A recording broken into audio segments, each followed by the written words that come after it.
Hi, welcome to Aligning IT and Motherhood. I'm Esther Zsirei, and I help frazzled moms in the corporate IT sector to break free from the stressful hamster wheel and live an inspiring and balanced life. In this podcast series, I will talk about the most frequent challenges and problems corporate moms need to face, and I will explore different solutions and techniques on how to find time for the things that make you passionate and fulfilled, how to rediscover the zestful life, and say goodbye to stress and frustration. Having children is a personal decision, so why should working parents' challenges be taken into consideration at work? Why would a mom with kids get special flexibility at work or be allowed to work remotely? As harsh as it sounds, very often this is the honest opinion of management.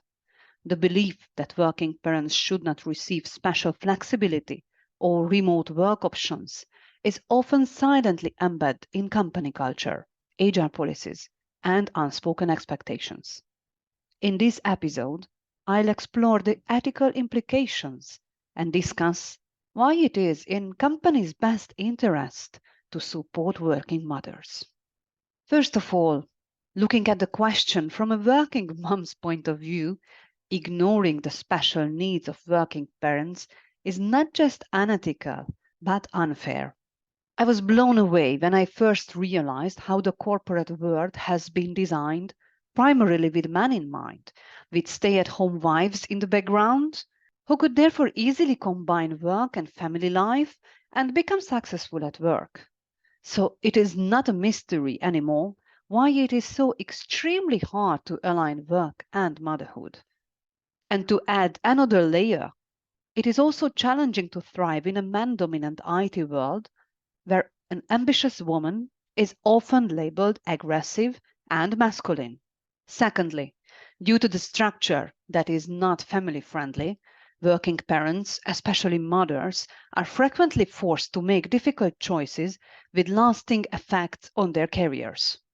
Do you drop off the kids or join the morning management meeting? Will you go on a business trip that could be a Zoom call, probably? Or you say no and miss out on the project and the important networking piece and you are put on mummy lane? Will you openly talk about your personal struggles with your colleagues or you keep it professional, put on a brave face and don't even mention your daily challenges with the little people at home? Will you hire a babysitter for the whole school holiday when your manager wants you to show up every day in the office? Prioritizing family life can have negative repercussions, including exclusion from promotions and managerial positions, especially for those working part time. The constant trade offs they face create barriers to their professional advancement and perpetuate gender inequalities in the workplace. But what's in it for the company? Hiring working mothers is not charity.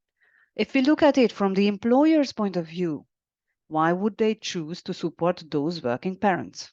If equity is not just a slogan in the marketing message, it would mean recognizing the different needs and acknowledging that a working mother might need flexible working hours and work remotely. Numerous studies highlight the positive impact of equity, such as increased employee retention and engagement. Despite the biases they encounter, working mothers possess valuable skills, including high productivity, exceptional organizational abilities, and multitasking capabilities. Their desire for intellectual challenges and recognition makes them dedicated and loyal employees. By providing the necessary support, employers can tap into this talented workforce and leverage their potential for the benefit of the company. If a workplace is ready to give what they need to align work and motherhood. The big question is, can employers allow themselves not to hire mothers? Supporting working mothers is not only an ethical question, but also a business decision.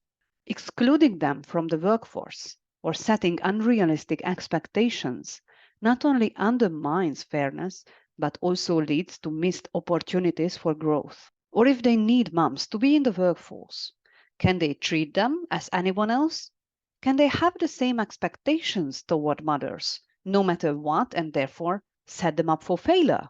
To foster a truly inclusive and equitable workplace, companies must recognize and address the challenges faced by working mothers. Companies can attract and retain talented, dedicated employees by offering flexibility, remote work options, and acknowledging the unique needs of working mothers. Embracing working mothers not only benefits individual employees, but also contributes to a thriving, diverse, and progressive work environment. What can you do as a working mother in the corporate IT world then? The biggest problem behind the frustrations of working mothers is something deeply ingrained in society, company culture, and parenting: the unrealistic expectations placed on moms. Workplaces have been designed with men in mind, with a loving wife supporting them from the background. But now, women are sitting in those chairs. But the expectations remain the same: spend 9 hours at work, occasionally be available outside of working hours, and prioritize work. If you choose to have kids, there are still things that you can change, things that are within your control. Nowadays, more and more companies recognize the talent of working moms, offering flexibility and remote work options to attract and retain them. If you don't work for one of those companies, you might consider changing jobs.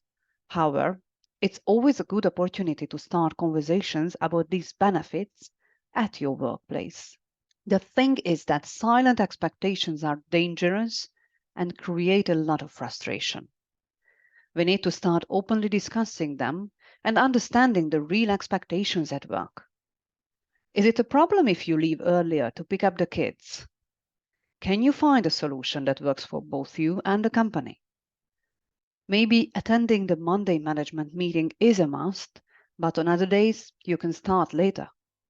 Talk to HR, talk to your line manager about the options, and be aware of your rights and obligations. If you don't ask for what you need, you will never get it. No one will stand up for your needs at work, so don't expect anyone to read your mind. But trying to create a structure that causes less stress is worth it. The worst case scenario is that you understand the maximum flexibility your company can offer, and then you can consider your next steps. What are your thoughts? Do you believe it is in companies' best interest to hire and support working mothers? Thank you for tuning in with me. You've been listening to Aligning IT and Motherhood with Esther Girai. If you feel that this resonated with you and you would like to make some changes in your life, check out my contact details in the description box and drop me a message. I would love to hear from you. Thank you for listening.